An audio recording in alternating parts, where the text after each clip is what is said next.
Meditations for Every Day in the Year by Bishop Richard Challoner. October 27th. On the Christian's Warfare.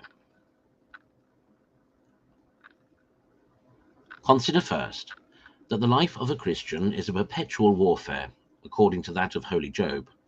The life of man upon earth is a warfare, Job 7:1. His time of a true, settled, and solid peace is not to come till after many a conflict and many a victory.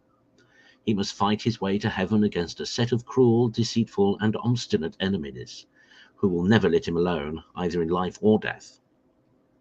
These are they of whom the Apostle writes, Ephesians 6:11-12, "Put you on the armour of God, that you may be able to stand against the deceits of the devil. For our wrestling is not against flesh and blood, but against principalities and powers, against the rulers of the world of this darkness, against the spirits of wickedness in high places." That is, against all the legions of demons who dwell in this air that surrounds us.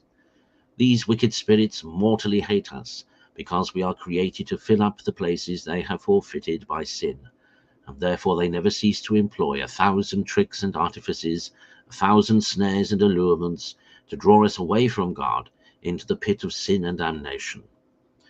But for our comfort their power is greatly restrained. They can employ no force against us, nor do us any real hurt at all, except it be by our own free consent, by our unhappily yielding ourselves to them. And on the other hand, we have a far greater strength engaged to fight on our side, not only of all the host of heaven, ever ready to guard and defend us, but even of the King of heaven himself, whose battles we are fighting, and who never forsakes his soldiers in the war, if they do not first desert from him. And what can the soldiers of Christ desire more? God is for us. What matter is it then who is against us? We are sure of victory if we do not fling down our arms and desert to the enemy.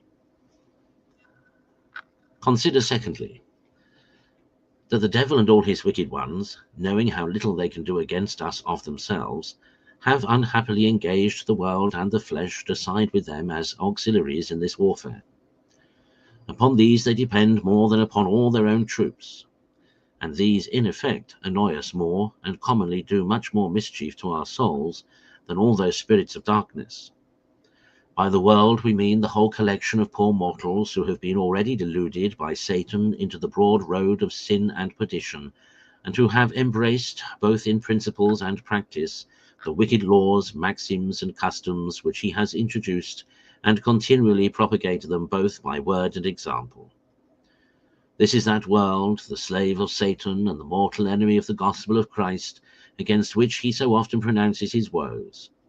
This is that Babylon, the city of the devil, that is waging war against the people of God and seeking to carry them away captives and to subject them to its wicked laws. This wicked world is made up of the lust of the flesh, the lust of the eyes, and the pride of life. 1 John 2:19. This wicked world and all its pomps we have renounced at our baptism. Against this capital enemy of our souls we must fight till death. Consider thirdly, that if the world be a dangerous enemy to a Christian soul, because it requires a great courage and strength to go against the current of all its maxims and practices, and to despise both its allurements and its censures, the flesh, on the other hand, is still more difficult to overcome, because it is a domestic enemy that is always at hand, even within this very castle of ours, which is continually besieged by the devil and the world. 'Tis a traitor that holds a perpetual correspondence with these enemies, and is ever ready to open the gates of the soul to them. For by the flesh we mean our own evil inclinations, passions, and lusts, which never cease to wage war against the spirit, and which violently incline us to take part with the devil and the world against our God. Hence our Lord in his gospel not only requires that we should renounce all other things in the world, now how near or dear soever they may be to us, to follow him, but more especially inculcates that we must renounce also ourselves, and hate ourselves in this life, if we desire to be his disciples and to save our souls. This then is the very chief part of the Christian's warfare, to fight continually against ourselves, and to spare no pains to subdue our own flesh, that is, all our corrupt inclinations and passions. Conclude, to declare an eternal war against all these three enemies, and to fight manfully against them till death, and thou shalt not fail to receive the crown of life.